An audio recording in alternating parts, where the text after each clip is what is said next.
Hello and welcome to today's WJE webinar. My name is Liz Pimper and I'll be your moderator for this webinar, Understanding California SB 721 Balcony Inspection Requirements. During the next hour, WJE Associate Principals Kelly Cobeen and Ann Harrer will break down this recently approved State Senate bill establishing inspection and repair requirements for exterior elevated elements of multi-unit residential buildings with 3 or more dwelling units. By the end of today's presentation, you will understand what is required by the bill, why it was passed, and if and how it applies to your building. WJE is a registered course provider with the American Institute of Architects. You are eligible to receive 1 AIA CES credit for your participation in today's webinar. Following the presentation, we will send you an email with instructions on how to obtain your credit, as well as a link to a recording of the webinar so that you can share today's information with others in your organization. This presentation is copyrighted by Wiss Janney Elsner Associates. Now I will turn it over to Ann to get started. Ann? Thank you, Liz. As Liz mentioned, my name is Ann Harrer, and I am an engineer in Wiss Janney Elsner's Los Angeles office.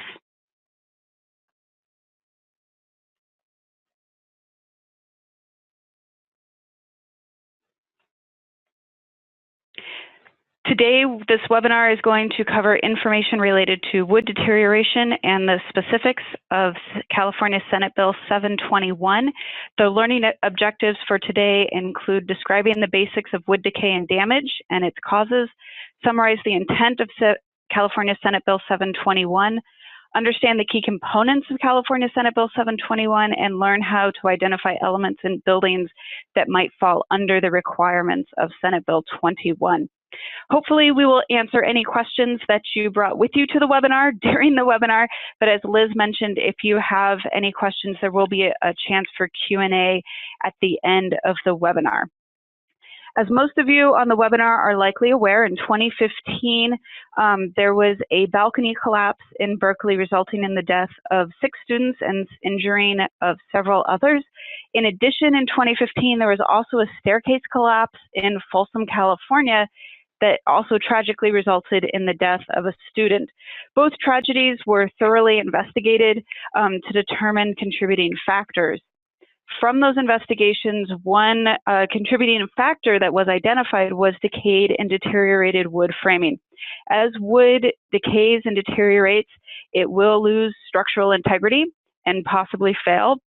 This deterioration is often the result of long-term exposure to water and moisture, which is caused by poor design and deferred maintenance, resulting in water intrusion that's able to reach these wood framing elements. And you can see in the photo on the screen, this is some exposed wood framing. So at a deck, so you have some deck joists that are spanning between beams, and those are supporting a plywood deck sheathing. So you'll hear those terms as we go through the webinar, and I just wanted to point them out so everybody is aware of them. Following these tragedies, there were multiple responses from the state of California. Soon after, the city of Berkeley issued an ordinance in 2015 relating to the inspection of multifamily exterior elements. Then in 2017, an emergency supplement to the California Building Code became effective. This more or less relates to new construction and includes an increase in the design capacity of wood framing for balconies and walkways, requiring ventilation at clad soffits, and special inspection of waterproofing. So during construction, special observation, really watching that the waterproofing that's being installed is per the documents. And then as came effective in January 29, we have Senate Bill 721. And all of these responses, out of any failure becomes the intent to protect against future tragedies. And that's what these responses came from. I'm going to briefly cover some basics related to wood deterioration, really just to give some background information pertaining to Senate Bill 721 and its intent. Again, this is I'm going to go pretty fast, and it's going to be pretty much an overview. For wood to decay, there need to be four things. You obviously have to have the wood, there needs to be water, there needs to be a fungus, and there needs to be air. Air is everywhere, and fungus is very common and it's carried by air, so it's likely there.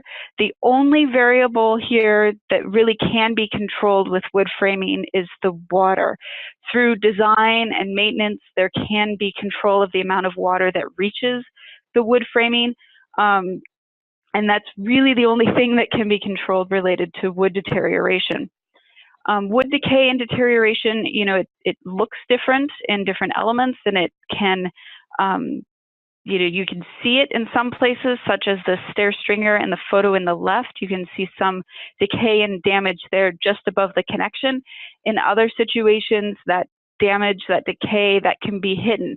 So the photo on the right, you can see some severely deteriorated plywood deck sheathing, but that was all covered by the waterproofing. It wasn't until the waterproofing was removed that we could see how extensive that deterioration really was. Wood is a natural material, so it can get wet. As long as it's allowed to dry and it doesn't stay saturated or consistently wet, it's going to be okay. Wood also has an internal moisture content, that will vary depending on where the wood is installed, whether it is, you know, a more arid climate or it's a foggy, rainy area. That natural, you know, internal moisture content, but that when that moisture content becomes elevated, when the wood becomes saturated, or it just stays consistently wet, that's when you have the conditions that are ripe for decay and deterioration. You can see here in this photo, so this is a balcony and you can see the wood framing. It's not covered. When it rains, you know, these wood elements are, you know, they have the ability to dry out. There is ventilation and things will dry out, as you know, and you can see them. What sometimes happens, and is very common, is the wood framing gets hidden. It's hidden from, you know, stucco clad soffits or cladding. The soffit is the underside of an elevated component. So if you're standing down below and you look up at the underside of a balcony, that's the soffit. And, you know, stucco and other cladding systems, they're designed to be a barrier against water getting into our buildings. And they're really good at doing that. The problem is that these systems then are really good at preventing water from getting out if water is able to get behind them. So if water can get behind or, you know, above our stucco soffit, essentially it's going to sit there in a bathtub. That stucco is not going to let that water out. It's, you know, it's not going to let water in, but it's also not going to let any of the water out. And this is a typical situation where you have wood framing that's hidden behind a clad soffit or behind stucco cladding, but it's exposed to high moisture contents. And this is really the condition where you can see some deterioration. In this photo, you can see some staining on the stucco, kind of giving a telltale that maybe there's some water there, maybe there's elevated moisture, but the condition of the wood framing is entirely unknown. It's completely buried. So it's not until the stucco is removed that you can expose the wood framing and you can see the extent of any decay or deterioration. So in this situation, you know, this stucco soffit, it was that bathtub. The water got in, it couldn't get out, it sat there. The wood was, you know, exposed to a very high moisture content for an extended period of time, and it affected all the wood framing, the beams, the joists, even the column, and as you can see in the photo on the right. But it wasn't, and the deck sheathing, it wasn't until the stucco was removed that that the full extent of the deterioration was known. Stucco isn't the only thing that gets used. I don't want to you know, say that's the only thing. There are many different cladding types, and there's, you know, different ways we clad our buildings, you know, and oftentimes building paper and all these things are used to prevent water from getting in. But if water can get behind our cladding and our waterproofing, and it sits between our waterproofing and our wood, again, we have a situation where we can have an elevated moisture content, which can create ripe conditions for decay and deterioration. As you can see in this photo here, we have wood cladding, but there's some remnants of some building paper there. And what ended up happening is the water was able to get in, and again, it couldn't get out. It was behind the building paper and resulted in decay and deterioration. If decay and deterioration is left unchecked, it's not identified, what can happen is it can lead to a loss of structural integrity. And basically this means you really weaken the whole system. The wood sections become smaller, but also you have the connections between the wood aren't as strong as they used to be. Any fasteners, they may not be able to have the same bite. There's not wood there for them to grab into. And so, the loss of capacity, you can get deflections, you can get movements, and potentially even failure if this type of deterioration is left unchecked. So we've talked about what happens if the water gets in and it can't get out and your wood's exposed to high levels of moisture. What I'm now going to touch on very briefly is how does that water get in? And that water gets in from openings in the waterproofing from above, whether this is poor detailing or poor design, leaving open joints, or it's due to deferred maintenance where sealant has deteriorated or the waterproofing has deteriorated. As you can see in this photo, that red arrow is pointing to a gap between metal flashing, which is part of the waterproofing system, and the wood stair stringer there. So water is able to get into that gap between the wood and your metal flashing. It can get behind the waterproofing. And again, if you have, a clad soffit, it's acting like a bathtub, that water can't get out. Now our wood stair stringer is exposed to moisture, again, creating a condition where there can be decay and deterioration. It's really important to think through waterproofing detailing. All waterproofing is going to have, weak points. These include joints. These include terminations, transitions between a horizontal surface to the building, or, penetrations. We have guardrails. There are penetrations that are going to go through our waterproofing. These are all going to be weak points, and if they're not properly detailed or maintained, these are the pathway or the entrance for water to reach our wood framing. Guardrails, obviously our guardrails need to be attached to our wood framing members, but those connections, those, bolts or those lag screws that are going through, those are holes that can go through the waterproofing systems directly into our wood framing. So on the left, you can see that's the guardrail situation.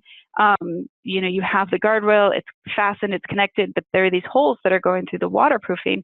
And in the photo on the right, what you're seeing is once everything was removed and we were able to see the condition of the wood, you can see there is decay and deterioration, right at those fastener connections. That hole that goes straight through the waterproofing, that's a direct conduit into our wood framing. But again, this situation, it's buried, it's not visible until you take it apart and you're able to see that. So really paying attention to, keeping water out from reaching the framing and maintaining those, potential weak locations, those joint sealants, those terminations, that's really important. Really briefly, I just want to touch on that insects can also cause damage. Boring insects, often these insects are drawn to wet wood. And so again, you have that condition of, keeping water out can help, but there's various types of insects, and you really need a professional, a qualified professional to identify the presence and type of insects that you have, as well as, provide any information on how to remediate an insect situation.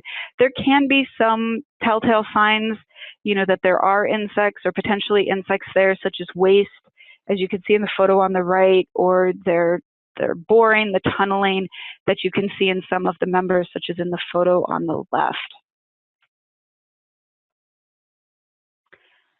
So in summary, if wood framing, is continually exposed to moisture or elevated water content, this can result in decay and deterioration. And the water intrusion, that's the one variable that can be controlled, but that really means there needs to be attention and focus paid to the waterproofing detailing as well as maintenance of the waterproofing. And if that water is able to get in and get to the wood framing, it can become entrapped by a clad soffit or cladding that can act as a bathtub. Again, it's doing a really good job of keeping water out, but unfortunately, any water that gets in, it will keep it entrapped.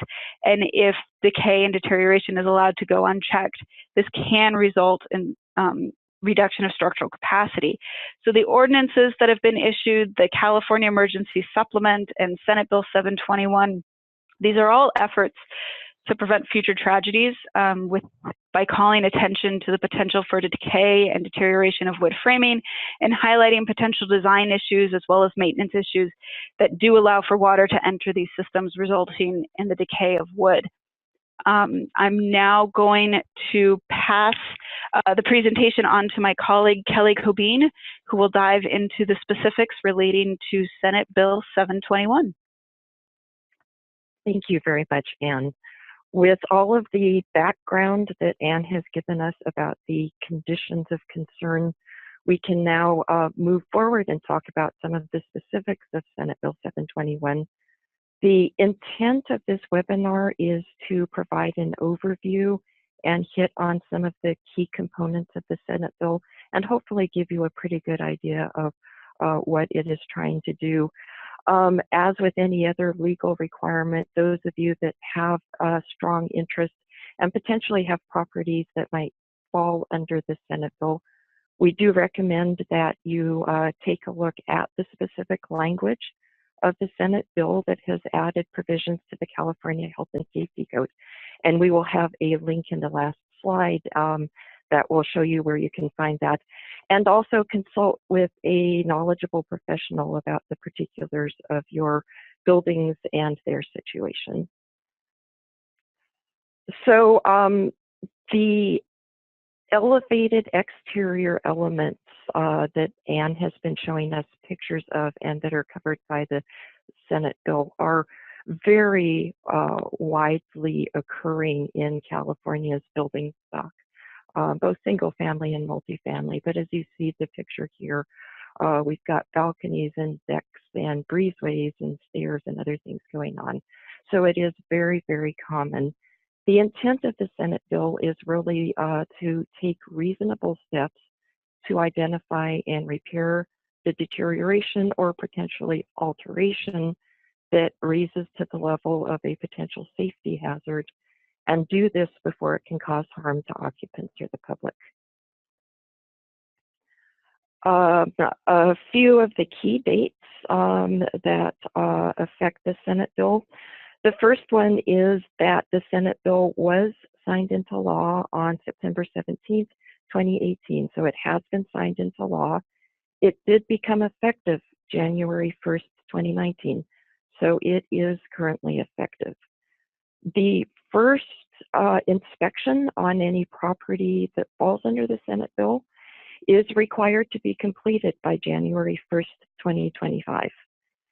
So there is a little bit of time before that happens, but also along with that, a warning that you don't want to wait until the deadline because finding qualified people to come and make the inspection for you and potentially getting in there and repairing things can take quite a bit of time. And so for that reason, it's best not left to the very end, but dealt with sooner. Once the first inspection is completed, there is a 6-year interval for reinspection to occur. And so the first one has to be done by January 1st, 2025, but then we're going to hit January 1st, 2031, 2037, and so forth. And those will be the times where a subsequent inspection will have to have occurred. So a little bit of discussion about identifying buildings and elements that fall under the Senate bill.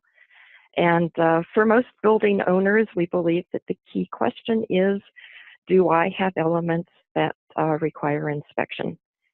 In order to try and address that issue, we put together these 4 questions to step us through it, and we will go through these one at a time and take a look at it. The first question is the building multifamily residential, and does it have 3 or more dwelling units? So this is intended to basically apply to apartments and other buildings similar to apartments. Excluded from it is hotels and motels that have transient populations. Excluded from it is the common interest development or condominium run by a homeowner association. Also excluded are facilities that do not fall under California state law, even though they might be located in California. And easy examples of those are military bases and national parks that, even though they occur in California, are in fact regulated by the federal government. And there are other similar instances. So question number 2 is, does the building have elevated exterior walking surfaces exposed to weather? And here is the first one to look at here, where we have an illustration of a balcony on an apartment building. And in this case, the balcony, the framing supporting the balcony, and the guardrail system for the balcony are all intended to fall under the Senate bill. Similarly, if you have a deck, the guardrail, and all of the members supporting the guardrail will fall under the Senate bill. Stairways and landings and other access structures that are exposed elevated walking surfaces similarly will fall under the bill. And here you see the stairways, the landings, and again, the guardrail system and the supports are all intended to fall under it. Another situation that happens in some apartment configurations is that you have exterior breezeways that are really tied into the stair and access system. And to the extent that those are exterior, as you see in this photo here, the breezeway, its support system, and its guardrails are also intended to fall under the Senate bill. The final category we have here is other exterior walkways. Sometimes there are miscellaneous areas. This deck-like structure is one of them that are part of the access egress system. And as long as they're an elevated walking surface, they do fall under the Senate bill, along with, again, their guardrail and support systems. So moving along to question number 3, is the elevated exterior walking surface more than 6 feet above the ground level? And you see red arrows illustrating how you might measure that from the top of the walking surface down to the adjacent ground level. And in part, you can think of this as if someone were on that deck and either the guardrail failed or the deck floor failed and they fell, how far would they fall down? So the trigger here is more than 6 feet. So you can go out and measure the distance and decide whether different elevated walking surfaces that might be in a building are above that 6 feet or not. The fourth question is, are the elevated exterior walking surfaces supported by wood or wood-based products? That's the floor joists, the beams, the posts, the guardrail elements, and so forth. If there are wood elements in the system, then the intent is, yes, they fall under the Senate bill.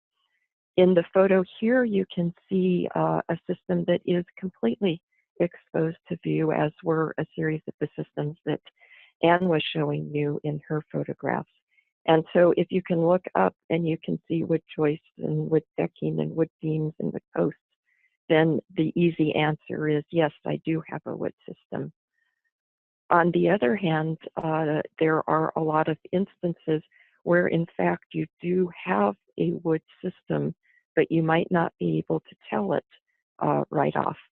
If you look at the photograph on the left-hand side here, it is very, very common in these systems to have a concrete topping slab.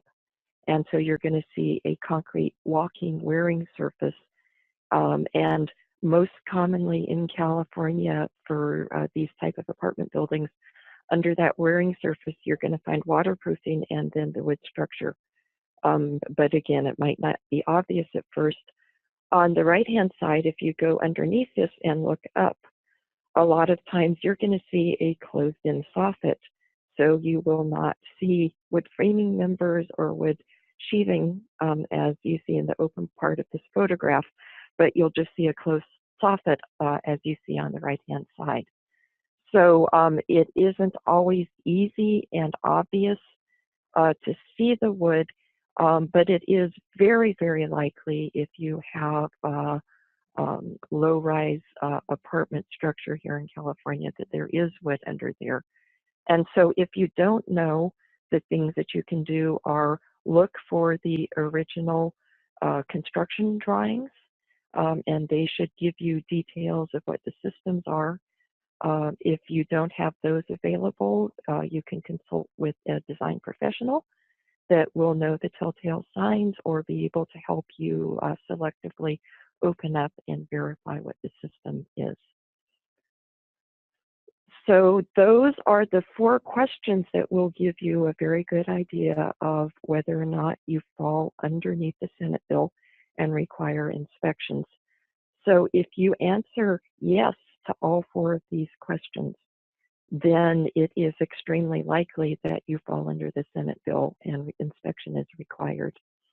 If there's any one of these 4 questions that you the answer is no to, then it is quite possible that you don't fall under the Senate bill.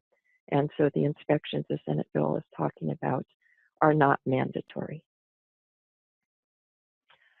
So moving on from that and talking about a few of the key components of Senate Bill 721, the first topic we have is what needs to happen when Senate Bill 721 has been identified to apply.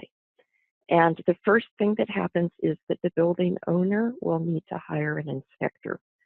And the Senate bill spells out very specifically who this inspector is allowed to be, and it's really intended to be some sort of licensed or registered professional.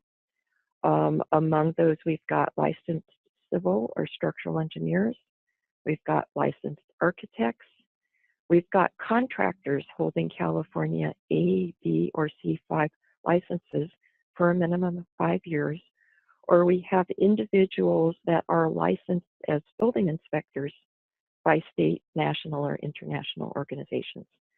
So any of those types of professionals are permitted to be making the inspection. The inspector is required by the Senate bill to be looking at least 15% of each element type. Those are the words used in the Senate bill. We're interpreting that to mean 15% of the decks, 15% of the balconies, and so forth, to get an initial sampling to understand whether there are conditions within the building or complex construction that are leading to the conditions of concern that Anne was showing us. When this happens and you have the closed ceilings soffits that were showing up in the photographs, it will be necessary to open those in order to permit the inspection. And I think the idea is hopefully selectively open and not open up every last square inch of every soffit. The inspector is going to go through the inspection process and provide a report on the inspection to the owner. And then where deterioration is found, you're going to have designed, permitted, and installed repairs for the deteriorated elements. So what is the inspector looking for? And here we do have the exact words pulled out of the Senate bill so we can see what's communicated by that. And what it's saying is exterior elevated the inspection is to determine that exterior elevated elements are in a generally safe condition, adequate working order, free from any hazardous condition caused by fungus, deterioration, decay, and those all go back to the slides that Anne was showing you, or improper alteration, and to the extent that life, limb, health, property, safety, or welfare of the public or the occupants is not endangered. So that is what the inspector is being asked to look for. And there are really two categories that the inspector is being asked to look at. The first is the waterproofing system, problem installations, signs of water intrusion. And we see a few of the photographs that Anne was showing before of some of the places that the water can get in and the types of things that might be looked for in the waterproofing system inspection. The second part of it is the structural framing inspection, where we're out there looking for the deterioration that Anne was describing that can significantly reduce the structural capacity of these members and potentially lead to failure and to harm to either the residents or the general public. It's important to have a few words about what the inspector is not looking for. The inspector is not making an exhaustive building code compliant checks of all of the different aspects of your exterior elements. They're not looking at egress, fire resistance, height of guardrails, spacing of tickets, rise and run. And this is important to point out because over the years, the code requirements for items like this have changed. And there's nothing in the Senate bill or otherwise in California code that requires you to go and update all of these aspects to the current requirements for new buildings. By and large, things like this are allowed to be grandfathered in. On the other hand, if the inspector is out there and notices something that appears to be significantly out of compliance or of concern, it is appropriate that for them, it may be in a separate support report or communication to identify some of these for the building owner or manager's information. But these are not the things that Senate Bill 721 is looking for. They're looking for deterioration to the extent that it causes a safety concern for the residents or for the general public. So if the inspector finds hazardous conditions during the inspection, the Senate bill really splits it into two different categories to think about. One category is something that in the judgment of the inspector potentially poses an immediate threat to the safety of the occupants or prevents occupant access or for another reason needs emergency repairs. When they identify this sort of thing, then the owner is called on to perform corrective measures immediately. The inspector is asked then to inspect the corrective measures and make sure that they do address the immediate safety concern. And the corrective measures are required to be reported to the local building department. Now, important to point out is that the Senate bill says that you start with 15% of each element, 15% of your decks, 15% of your exit stairs. But when you start finding conditions that are deteriorated, and particularly if they're of immediate threat, then you need to move into a much wider inspection and look for other areas beyond that initial 15% that potentially require immediate action. The second category is items that are of concern but don't pose immediate threat of safety. And for those, the owner is required to apply for a permit to correct these conditions within 120 days. And then once the permit is approved and issued, the corrective measures are supposed to occur within 120 days. So there's a somewhat longer time frame to respond when you have the conditions that aren't the immediate threat. But here again, if you're finding conditions that are of concern and do require repair, you're going to have to go past that initial 15%. A couple of frequently asked questions regarding this. My building was fairly recently constructed. Does it need inspection? And the answer to that is yes, as long as the building has a certificate of occupancy dated January 1, 2019 or earlier. It is required to be inspected. So something that wasn't occupied until a month and a half ago, yes, it does fall under the ordinance and it is required to be inspected. And a word on that is that we have been seeing very advanced deterioration in very new buildings. And the decay that Anne was showing in her slides can happen very, very quickly if you have enough access for water to get in and it gets trapped there. So it can happen quickly, and so even recently constructed is potentially of concern. Next question, my building has elevated walking surfaces inspected recently. Does this inspection satisfy Senate Bill 721?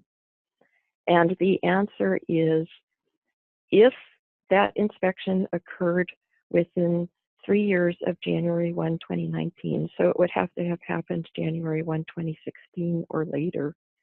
If that inspection met all of the requirements of Senate Bill 721, if it was done by an inspector that would be permitted to do it under Senate Bill 721, if it looked at the number of locations and the type of items Senate Bill 721 is requiring, then that qualifies. If a written report was issued and if the reported conditions were repaired. So if you meet all of these, then what we understand is that you get to skip that first round of inspection, but you will have to start stepping into that 6-year interval for reinspection of the elevated elements. So I've been talking quite a bit about the things that we do know from the Senate bill and can anticipate as it moves forward. There are some things that we don't know yet, and that's sort of the nature of a Senate bill, and there being some interpretation required when you go out and try to apply it. So these are questions that we will be looking into. We'll be talking to building officials about and trying to get a better read on as we go forward. The first item we have up here is, will the local city or county building or housing department monitor and enforce implementation of these requirements? We're asking that question because we have experience with the City of San Francisco, who has had an ordinance of this type in place for about 15 years, and City of Berkeley, who put something in place in 2015. And in both of those cases, they developed a list of the buildings that they felt fell under this. They went through a process of notification of building owners, and they went through the process of making sure that the inspections were done and keeping tabs on what had been completed and not. So we don't know yet whether anyone is actually going to be monitoring all of this, or whether it will simply be left to the building owner to go through the process and keep the reports and be able to demonstrate, if it becomes necessary, that they went through the process. Will ceiling and soffits have to be removed to expose the full extent of the elements being inspected? Or will selective openings be adequate? We don't know how broadly systems will have to be opened. And one thing I should mention is that the City of Berkeley, when they were putting their ordinance in place, collected together a group of representatives from the California building officials, American Institute of Architects, and the Structural Engineers Association of California. And this group sat down together and started putting together guidelines for implementation, frequently asked questions, and other background documents. And so that stands as the most complete discussion of how one might reasonably go about implementing this. And until and if some other state level document is put in place, it certainly is my first go-to resource for a better understanding of what is intended and what an appropriate standard of care in implementing it is. If local deterioration is found, how many more elements will I need to open up and inspect? Again, not defined by the Senate bill, potentially left to the judgment of the professional that's doing the inspection. Do I need to inspect roof decks over living spaces? We don't know this. The group that Berkeley assembled asked this question, decided that it wasn't necessary if you were over an enclosed living space, and reflect that in their guidelines. So that's the available resource on that information. One last thing to think about: how are inspectors to determine if flashing and membrane are effectively protecting our exterior elevated elements when they are concealed under a topping slab or behind wall cladding? And again, we don't really know this to date. People have not necessarily started opening up the concrete topping slab unless they were finding problems from other locations. And so I think the focus right now is on the telltale signs and finding the places the water might be getting in, and potentially opening up soffits underneath to see if decay and deterioration are occurring. But again, we don't have all of the answers on that yet. So some resources of interest to people that are having to grapple with the potential implementation of this. The first link goes to the wording of the Senate bill and the exact language that it has put into the California Health and Safety Code. The next link is to the City of Berkeley E3 website, is where they call it, where they have posted all of the background information that they developed in order to help with what I think was a very successful implementation of their ordinance in the City of Berkeley. I mentioned that the City of San Francisco has for some time also had an ordinance of this sort in place. And so there's a link to the information that they have. And also the California Building Standards Commission, when they were looking at implementing emergency code changes to the California Building Code, collected together information from a variety of interested people. And that is posted on their website. So another valuable resource there. The last thing that I'll mention is that we had an in-house team that put together a WJE Advisory that is available at wje.com. And it does go through and summarize a lot of the information that I've been presenting in this webinar. And so for those of you interested in wanting to have a document summary, it is suggested as a valuable item to download. So I will stop there and turn it back over to Liz for the question and answer portion. Thank you, Kelly. As a reminder, if you have a question, please type it into the Q&A box and hit send. And if we don't get to your question during the call, we will follow up with you afterward. So let's take our first question. If my system does not involve wood, do I have to register and have an initial inspection and then be exempt thereafter? Hi, Liz, it's Anne. I can answer, I think this one, I think the question is, related to how these are going, how this Senate Bill 721 is going to be enforced in various jurisdictions. And as Kelly mentioned, in some jurisdictions, San Francisco and Berkeley, they did send out notices of buildings that they thought fell under their ordinances. It's unclear if that's going to happen in some, other jurisdictions. And if the building gets a notice, will they have to reply saying, yes, my building is wood, here's, my schedule for inspections, or no, my building is not wood, and if they somehow have to prove that or not. It's really not known right now, but the key component is if you have exterior elevated components that are not supported with wood, so that I think it was the third or fourth question out of those 4. If your answer is no, then you do not fall under Senate Bill 721. Okay, our next question. Are architects and/or engineers required to be licensed in California? This is Kelly. Yes, that is the intent. Unless an architect or engineer is licensed in California, they are not legally able to provide any sort of architecture or engineering services in the state. So absolutely someone, and that goes the same for contractors, someone that is licensed in California does need to be doing these.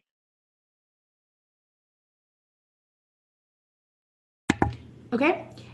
Can a technician that does not have any licensure or certifications conduct the inspection if the report is reviewed by a licensed engineer or inspector? This is Kelly. The intent is to have the licensed or registered professional on site, seeing the conditions, able to judge the conditions, and there is quite a bit of professional judgment required here.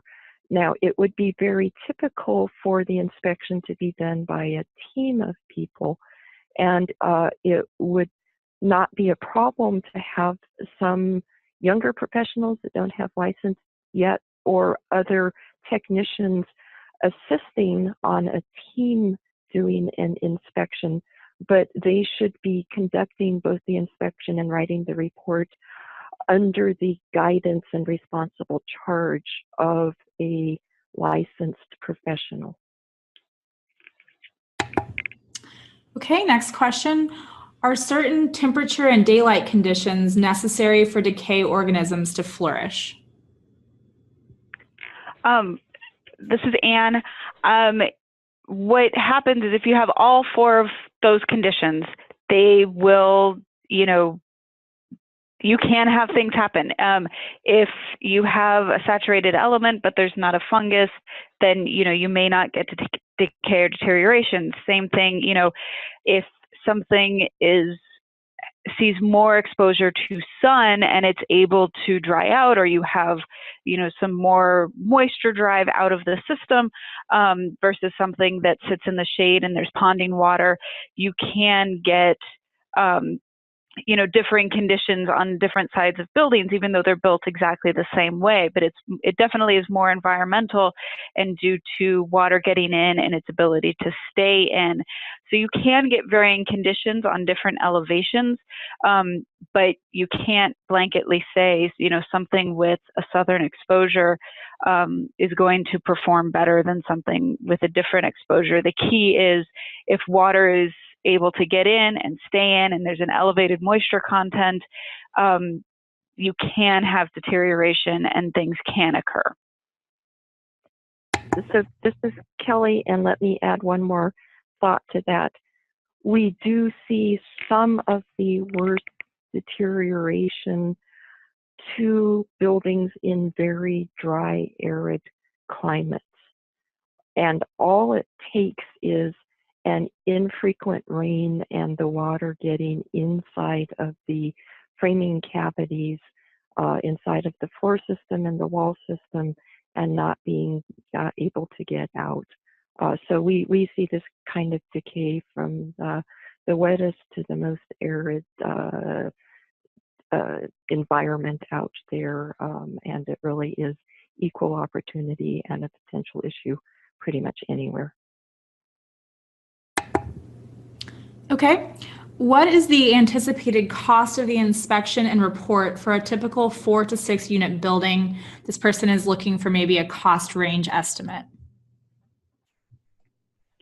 So this is Anne. I don't know if, there's lots of variables and there's lots of specifics. So to give a cost range, it's going to vary, especially as it relates to the size of any openings, including removal of soffit or cladding to get direct observation of the wood elements that are, hidden or clad, what that is. So, a cost of a contractor, is But there definitely is, if you look at in terms of days and what would be involved, is you would, have the, whoever the inspector is would have to be on site, and that's probably going to be at least a day, depending on how many openings need to be made, the exposure of conditions, what's found. There likely may be, cost for a contractor to do the openings and to close them back up. Again, there's still some questions related to what exactly has to be done, how big openings need to be. Does the entire soffit has to come down? Only a portion of it? There are still variables out there, so to throw, a cost range on there, I think at this early stage, that would be really tough. But in terms of days and, requirements that would need to happen, we can answer that a little bit. I think the other thing to make note of is for people who are managing and owning buildings is that these inspections, balconies that don't have public access, the inspectors will have to go through units to reach balconies or walkways. Obviously, the openings are going to have an impact on residents as well in terms of noise or, aesthetics, if there's an opening there that stays open until it's repaired. So there also will be an impact on the residents of these buildings that needs to be taken into consideration as well. Okay. Can you please clarify what is needed if we purchase a property before 2025 that has not had the inspections and is not slated to convert to condos? This is Kelly. Any property, regardless of who the ownership is, needs to be inspected before 2025. And so if you were to go and purchase it tomorrow, then it would still fall under that January 1st, 2025 deadline to have the inspection and have the repair of any conditions. So they're all treated the same regardless of ownership. It does get a little bit more complicated when you start getting into conversion to condos, and there's specific language in the Senate bill that can be looked at in that case.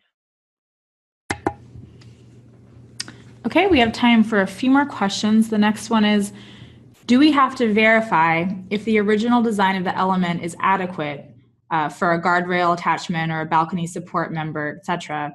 Also for repairs, are they based on the original construction code or the current code? So this is Kelly. Let me work on that first question first.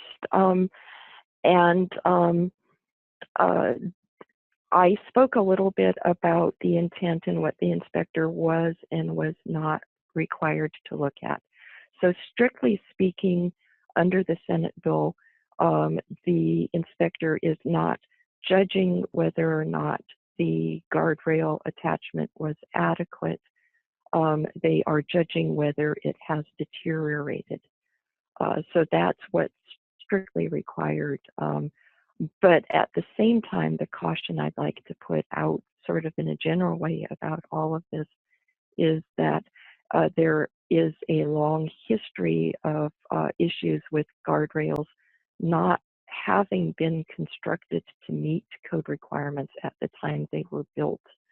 And so that's one of those things where not strictly required by the Senate bill, but potentially a very good idea to look at, and particularly if the guardrail or anchorage is standing out as significantly below what might have been the standard of care at the time it was built.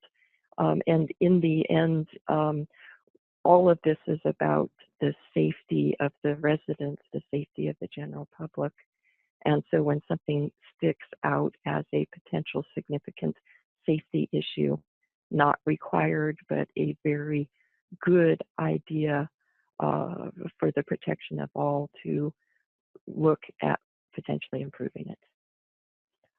So can you remind me of the second part of the question? Yes, the second part was for repairs, are they based on the original construction code or the current code? So legally, under current California code, when elements of a residential building is damaged, there is permission to replace it in kind, to basically put back what was there as long as it conformed to the code it was constructed under. There are a few cautions on that because the California Building Standards Commission might be changing that effective January 1st of 2020 and might potentially be triggering additional strengthening provisions. But as it stands today, the requirement is that you, as a minimum, put back what was there. It is sometimes an opportunity to upgrade to a more durable construction. And so from a benefit to cost standpoint, it's a time where it's worthwhile to see if you can do more decay resistant, certainly better waterproofing to better protect your system, and so on and so forth. So it can be a problem-solving opportunity, but as we stand today, you are permitted to put back what was there. Okay. Does a building with 4 units total, but only 2 units on the second floor require this inspection? So this is Kelly. As long as it is an apartment rather than a condominium with a homeowner association, the answer is yes. As soon as you get above 2 units in a building, you are falling under this Senate bill. Do townhomes fall under the definition of condominium?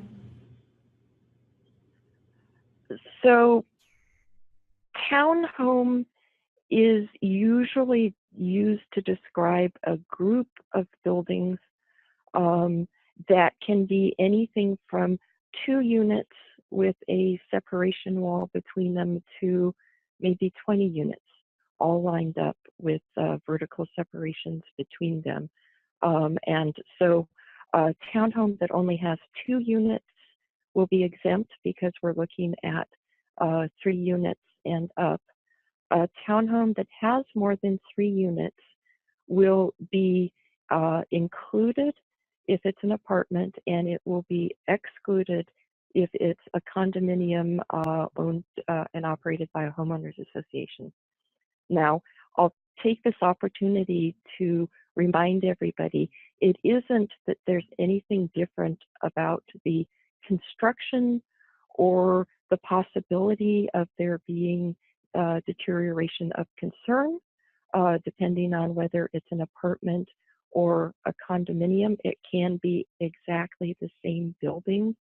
And so even though the condominium owners aren't required by Senate Bill 721 to be doing the inspection, they have the same exposure to life safety hazards, and so it would be prudent to do some inspection, even though not mandatory, in order to make sure they don't have safety concerns and they don't have deteriorating buildings that are a maintenance issue. Okay, we'll end on this question. Picking the type of consultant to do the inspection is very important. What advice do you have in making this decision?